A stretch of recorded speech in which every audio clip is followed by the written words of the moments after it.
Bumigat ulit ang daloy ng trapiko sa North Luzon Expressway kagabi dahil sa patuloy na pagsaayos ng Marilao Bridge. Tingnan natin kung maayos na ba ang sitwasyon at live mula sa Marilao, Bulacan. May unang balita si James Agustin. James! Igang, good morning. Mag-aalauna na madaling araw kanina nang tuluyan na madaanan ng mga motorista yung dalawang lane. Dito po yan sa NLEX sa ilalim ng Marilao Bridge na isinara kahapon dahil pa rin doon sa patuloy na pagsaayos sa bahagi ng tulay. Ang ibang motorista, Igan, mahigit 1.5 oras na ipit sa traffic. Pasado alas 10:40 kagabi, mabagal ang usad ang mga sasakyan sa northbound lane ng North Luzon Expressway o NLEX. Ang tail end ng traffic umabot sa bahagi ng Valenzuela City bago makarating ng Kanumay Bridge. Pagdating sa bahagi ng Marilao, Bulacan, usad pagong pa rin ang mga sasakyan. Ang ilang motorista mahigit 1.5 oras daw na ipit sa traffic, kaya nagpahinga na muna saglit para kumain sa isang gasolinahan. Gaya ni Jay na papuntang Pampanga. Malaking perwisyo, sir, malaking abala.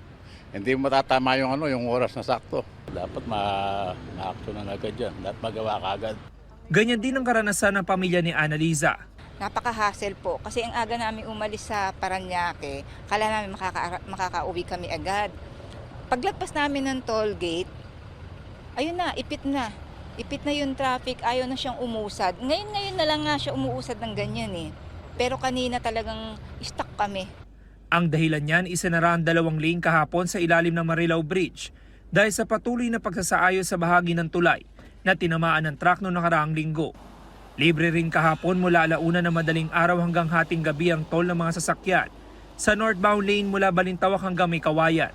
Mag-aalauna na madaling araw nang buksan ulit sa mga motorista ang mga isinaran lane.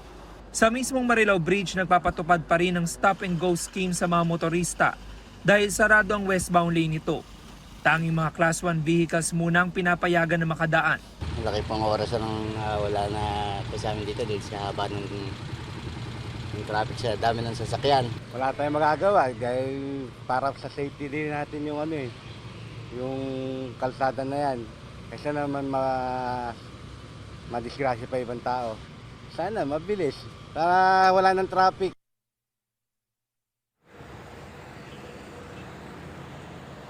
Samantala, Igan, ito yung sitwasyon ngayon ng traffic dito sa bahagi ng North Luzon Expressway sa Marilao, Bulacan. Maluwag na maluwag pa naman po yung daloy ng mga sasakyan. Parehas po yan northbound at southbound lane. Asahan lamang ng mga kapuso nating motorista yung pagbibigat sa daloy ng trapiko, partikular sa mga dadaan dito sa Marilao Bridge.